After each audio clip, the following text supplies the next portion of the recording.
Halo, nama saya Joshua dan saya akan menjelaskan mengenai irisan kerucut, terutama pada hiperbola.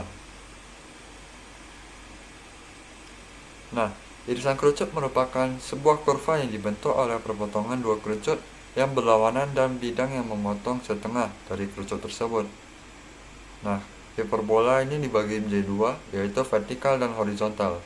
Untuk vertikal ini, hiperbola ini membuka ke atas dan ke bawah, sedangkan horizontal itu ketika hiperbolanya membuka ke kanan dan ke kiri. Nah, em, rumus em, rumus utamanya adalah C sama dengan em, kuadrat dari akar dari A kuadrat tambah B kuadrat. Nah, contoh saja di sini ada titik tetap dari hiperbola. Nanti saya akan jelaskan, tapi sekarang kita anggap aja di sini ada titik. Nah, di sini ada titik dan di atas ini juga ada titik. Dan kita menggambar sebuah lingkaran. Nah, dari titik 0 hingga min 2 ini kita bisa anggap saja sebagai A. Dan juga di sini contoh ketika kita di sini ada menggambar persegi. Nah, jika di sini ada lingkaran, tentu akan menyentuh ujung persegi. Nah, ujung persegi ini kita bisa anggap saja sebagai panjang 0 hingga ke titik ini. Kan jari-jari dari 0 ke titik ini sama dengan dari jari-jari 0 dari panjang 0 diagonalnya ke min 2, min 2. Nah, dari sini kita anggap aja ini A. Dan di sini juga A dan di sini adalah B. Nah, jika kita ingin mencari lingkaran, nah kita dapat menggunakan rumus Pythagoras karena di sini adalah memiliki derajat ya siku-siku. Nah, jadi ketika kita menguadratkan dua ini, nah tentu hasilnya adalah segitiga siku-siku.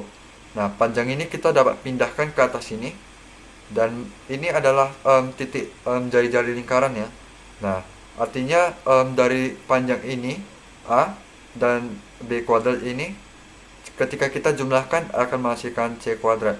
Nah, dari situ rumus C kuadrat ini dapat ditemukan dan rumus ini cukup berlaku untuk segala jenis hiperbola, mau hiperbola vertikal, horizontal maupun titik pusat 0,0 hingga A, B. Nah, sekarang saya akan menjelaskan mengenai titik pusat. Apa itu A, B dan 0,0. Nah, sebelum itu kita akan masuk ke dalam unsur-unsur hiperbola, yaitu pertama kita akan membahas titik pusat, titik fokus, sumbu utama, sumbu sekawan, asimtot, garis disetrix, large rectum, dan nilai eksentrisitas.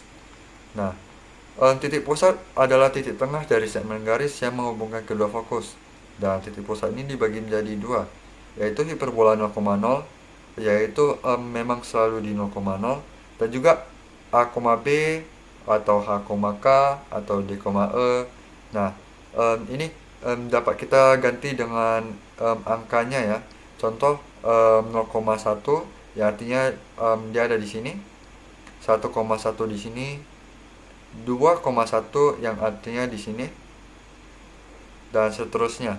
Nah, hiperbola A, B ini juga bisa berupa pecahan dan negatif. Jadi titiknya itu bisa terletak di mana saja. Nah, untuk persamaan hiperbola itu ada dua ya. Untuk 0,0 dan juga D, E. Dan juga untuk hiperbola vertikal dan horizontal ini memiliki rumus yang berbeda juga. Jadi total persamaan hiperbola ini total ada 4. Nah, kita mulai dari 0,0. Rumus umumnya adalah X kuadrat per A kuadrat kurang Y kuadrat per B kuadrat sama dengan 1. Nah, ini cuma berlaku untuk horizontal ya. Nah, untuk mencari vertikalnya kita dapat menggantikan, yaitu X-nya kita letak ke belakang atau Y-nya kita letak ke depan, dan juga yang negatifnya itu adalah X-nya. Nah, itu adalah hiperbola vertikal. Jadi bisa ditulis Y-nya kita kedepankan dan yang negatif adalah X, atau Y kuadrat per A kuadrat kurang X kuadrat per B kuadrat sama dengan 1. Nah, untuk D, E ini mungkin sedikit sulit karena mungkin ada tambahan titik pusatnya juga. Nah, Pada horizontal ini kita hanya perlu mengingat rumus awal yang ini, dan juga kita cuma perlu menambah atau mengurangi sesuai dengan titik pusatnya. Ketika titik pusatnya positif, maka kita akan kurangkan X dengan dikurangkan dengan X, atau X-nya adalah D, dan juga nya Y ini kita kurangkan dengan E.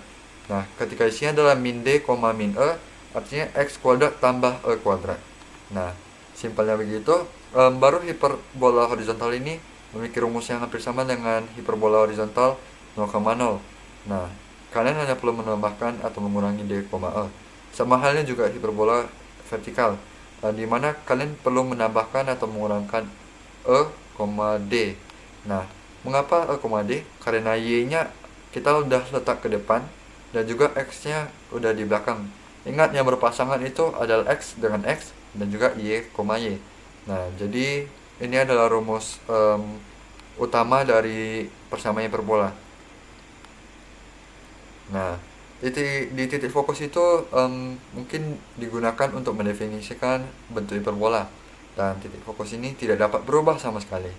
Nah, contoh saja, kita memiliki gambar di sini. Di sini adalah hiperbola ya, garis lengkung yang berlawanan arah. Nah, baru titik fokus ini biasanya ada di dalam hiperbola.